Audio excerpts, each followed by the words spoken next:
switched out. Now we've got two ride cymbals in front of us, and these are some beautiful looking cymbals. Right here we've got the 22-inch Big Apple Dark Ride, and next to it we have the 24-inch Big Apple Dark Ride. And when I picked out my first 24-inch cymbal, which is sitting over there, this cymbal was that close second. I listened to both of them, and I was just like, sure. They're neck and neck, but these are some beautiful cymbals. Thank you. These are the two cymbals that brought me into Meinl for the first time. Yeah, so let's give these a listen, and again, pay attention to like the way the cymbal reacts depending on where you hit it, and listen to the sound of these bells. Like, these are just phenomenal.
Stare at that wobble for days. That's just what I love. Beyond the visual beauty of it, like, these have like a really nice stick definition to them that, like, the tone changes cymbal to cymbal, but the stick definition like really stays the same. And that's what I love about what Meinl does with their cymbals. Like, when you stick in certain lines, sure, you really still hear the same thing going from like one size to the other.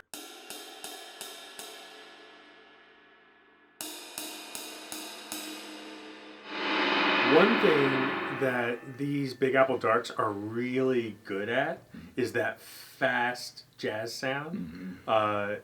It's just where it's dry enough, but it still has the wash. It's just a really good, segment to show off these cymbals. Oh yeah, definitely. So staying in the unlathed category, we're introducing two more rides here. The first one to my right is the first professional cymbal I ever bought off of you. This is the Sabian HH King Ride, and this cymbal catches eyes, and people hate it the first time they play it. Yes. This cymbal, when you first hear it, you're just going to be like, whoa, that's dry. Right. But this one, it's different where you play it, how you play it. Obviously, like, no-brainer, whatever different sticks you use, but just being very basic with it, you can get so many sounds out of this thing.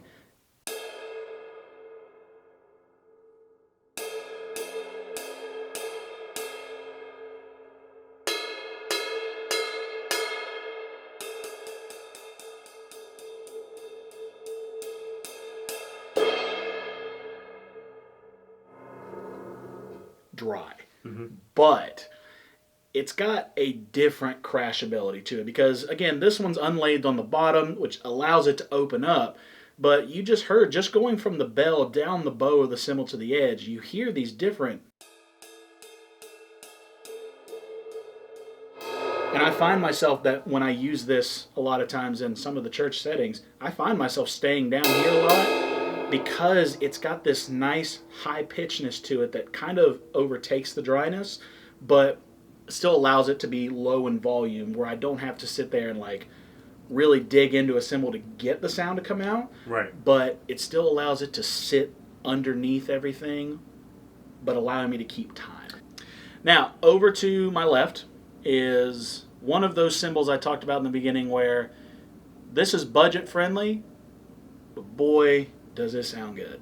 This is a company called Name Brand, run by a man named Jonathan Singer out of Brooklyn, New York. I've talked about these cymbals before in a previous video, so if you want to see more about these, click up here, and I go through in detail a little bit more about these cymbals. But I know this is your first time seeing or hearing these? Yeah. Right, okay. So, again, for the price, I think this cymbal alone was only about $185. It's unbeatable. No, it's just listen to this thing.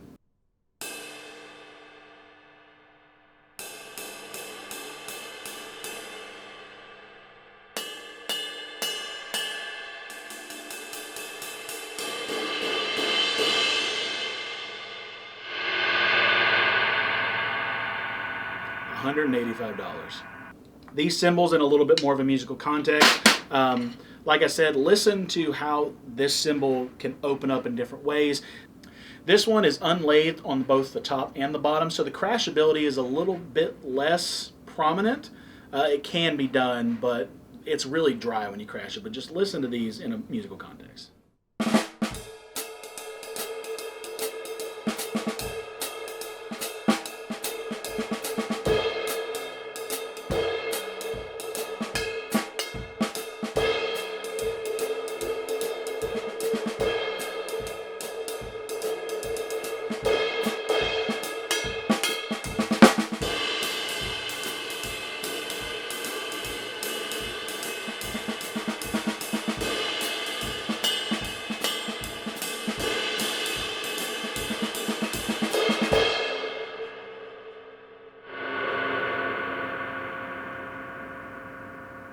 You know, like, what I think I really liked about this is it had a lot of characteristics that this cymbal had, but that was a little bit higher pitched, a little bit pingier, but not too pingy because it's still really dry. It's dry compared to other cymbals, just not compared to Okay, yeah. None of my cymbals are dry compared to this thing.